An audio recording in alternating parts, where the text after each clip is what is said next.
naninirahan ng isang maliit na pamayanan. Ito ay kilala bilang Barangay Mapagkandili, isang lugar na tahimik at puno ng mga kwentong bayan tungkol sa kalikasan at mga espiritong taglay ng gubat. Sa kabila ng kanilang simpleng pamumuhay, ang mga tao rito ay laging handa para sa anumang pangyayari, mabuti man o masama.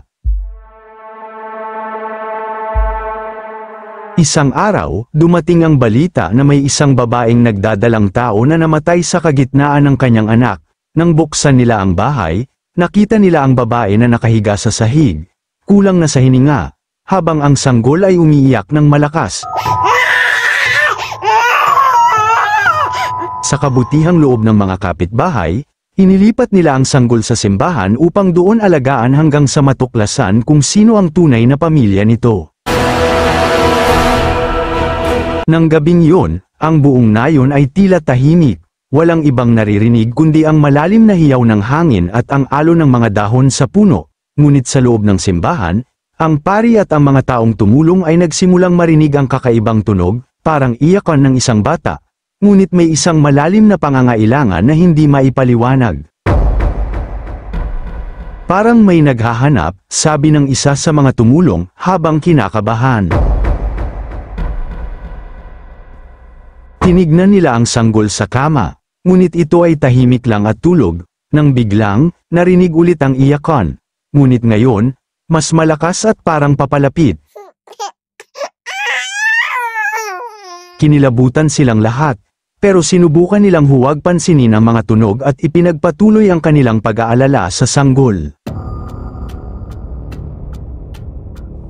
Sa madaling panahon, nagsimula ang mga kakaibang pangyayari. Una, ang mga hayop sa paligid ay bigla na lang nawawala. Ang mga aso, pusa, at kahit mga ibon ay parang tinanggal ng hangin. Pagkatapos, ang mga halaman sa paligid ng simbahan ay biglang namatay, na animoy pinatay ng isang di makatwirang lakas. At sa huli, ang mga tao mismo sa barangay ay nagsimulang magkasakit, may mga sumusunod na walang katapusang panghihina at pagkahilo.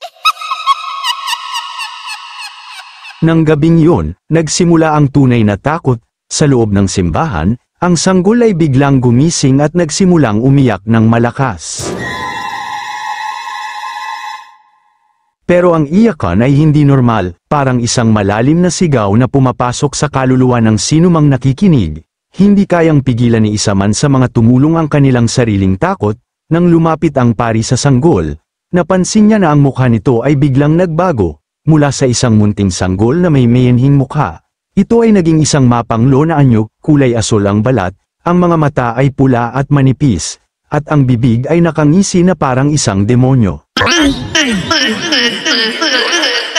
Tiyanak, sigaw ng pari, na agad na humarap sa altar at hinawakan ng krus. Ito ay isang espiritong demonyo, kailangan nating labanan ito. Ang tiyanak ay biglang nagsimulang lumipad, na animoy isang maliliit na pakpak ang daladala nito. Nagsimulang magkagulo ang buong simbahan, ang mga kandila ay naglaho, at ang dilim ay kumapit sa bawat sulok. Naramdaman ng lahat na ang hangin ay nagiging mabigat, at ang kanilang katawan ay tila nababalot ng isang malamig na puwersa. Huwag kayong matakot, sigaw ng pari, habang itinataas ang krus. Ito ay isang pagsubok ng ating pananampalataya. Ngunit ang tiyanak ay hindi nagpapatalo. Ito ay nagsimulang mag-atake, na parang isang bagyo ng kadiliman. Ang bawat sulyap nito ay nagdadala ng takot na hindi kayang ipaliwanag ng mga tao. Ang mga tumulong ay nagsimulang magtakbuhan. Ngunit ang ilan ay nahulog sa lupa at nagsimulang magreklamo ng sakit na tila nagmumula sa kanilang puso. Sa gitna ng kaguluhan, si Aling Rosa, isang matandang manggagamot sa nayon, ay biglang pumasok sa simbahan. Dala-dala niya ang isang maliit na bote na puno ng tubig na minumulaklat ng pari sa simbahan. Ito ay tubig na binasbasan na ginagamit nila para sa mga ritual. Dasalan mo ang bata, sigaw ni Aling Rosa sa pari, gamitin mo ang banal na tubig.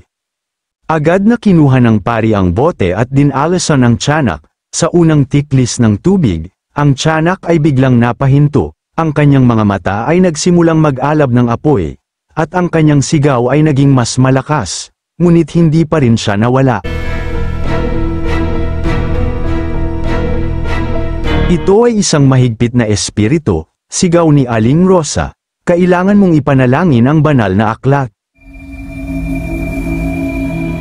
Agad na kinuha ng pari ang Biblia at sinimulan niyang basahin ang mga banal na talata. Habang patuloy niyang binabasa, ang tiyanak ay nagsimulang bumagal, ang kanyang anyo ay nagsimulang maglaho, hanggang sa wala na itong natira kundi isang manipis na usok.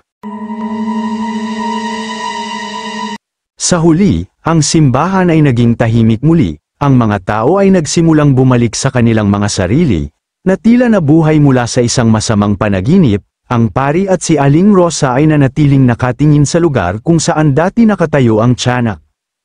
Ano ba talaga ang tiyanak? Tanong ng isang kabataan na nakatayo malapit sa pintuan. Ang tiyanak ay isang espiritong demonyo na nagtatago sa anyo ng isang sanggol, sagot ni Aling Rosa, pero hindi ito tunay na sanggol.